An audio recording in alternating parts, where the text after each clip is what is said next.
The second book of Samuel, otherwise called, the second book of the Kings. Chapter 1.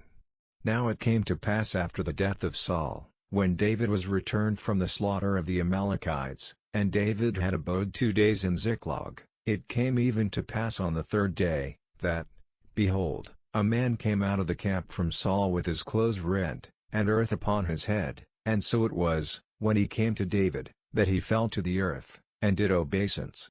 And David said unto him, From whence camest thou? And he said unto him, Out of the camp of Israel am I escaped. And David said unto him, How went the matter? I pray thee, tell me. And he answered, That the people are fled from the battle, and many of the people also are fallen and dead, and Saul and Jonathan his son are dead also. And David said unto the young man that told him, How knowest thou that Saul and Jonathan his son be dead? And the young man that told him said, As I happened by chance upon Mount Gilboa, behold, Saul leaned upon his spear, and, lo, the chariots and horsemen followed hard after him. And when he looked behind him, he saw me, and called unto me. And I answered, Here am I. And he said unto me, Who art thou?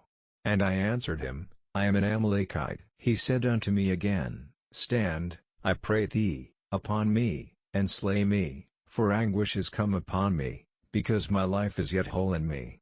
So I stood upon him, and slew him, because I was sure that he could not live after that he was fallen. And I took the crown that was upon his head, and the bracelet that was on his arm, and have brought them hither unto my lord.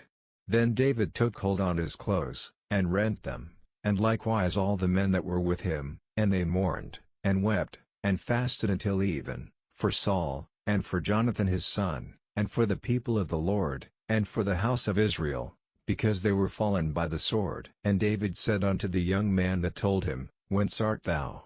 And he answered, I am the son of a stranger, an Amalekite. And David said unto him, How wast thou not afraid to stretch forth thine hand to destroy the Lord's anointed? And David called one of the young men, and said, Go near, and fall upon him. And he smote him that he died. And David said unto him, Thy blood be upon thy head, for thy mouth hath testified against thee, saying, I have slain the Lord's anointed. And David lamented with this lamentation over Saul and over Jonathan his son. Also he bade them teach the children of Judah the use of the bow. Behold, it is written in the book of Jasher, The beauty of Israel is slain upon thy high places. How are the mighty fallen? Tell it not in Gath, publish it not in the streets of Askelon, lest the daughters of the Philistines rejoice, lest the daughters of the uncircumcised triumph. Ye mountains of Gilboa, let there be no dew, neither let there be rain, upon you, nor fields of offerings, for there the shield of the mighty is vilely cast away, the shield of Saul, as though he had not been anointed with oil. From the blood of the slain, from the fat of the mighty, the bow of Jonathan turned not back, and the sword of Saul returned not empty.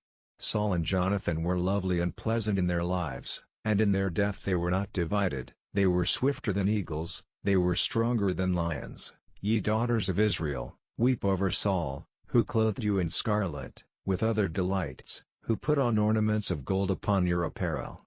How are the mighty fallen in the midst of the battle? O Jonathan, thou wast slain in thine high places. I am distressed for thee, my brother Jonathan, very pleasant hast thou been unto me, thy love to me was wonderful, passing the love of women. How are the mighty fallen, and the weapons of war perished?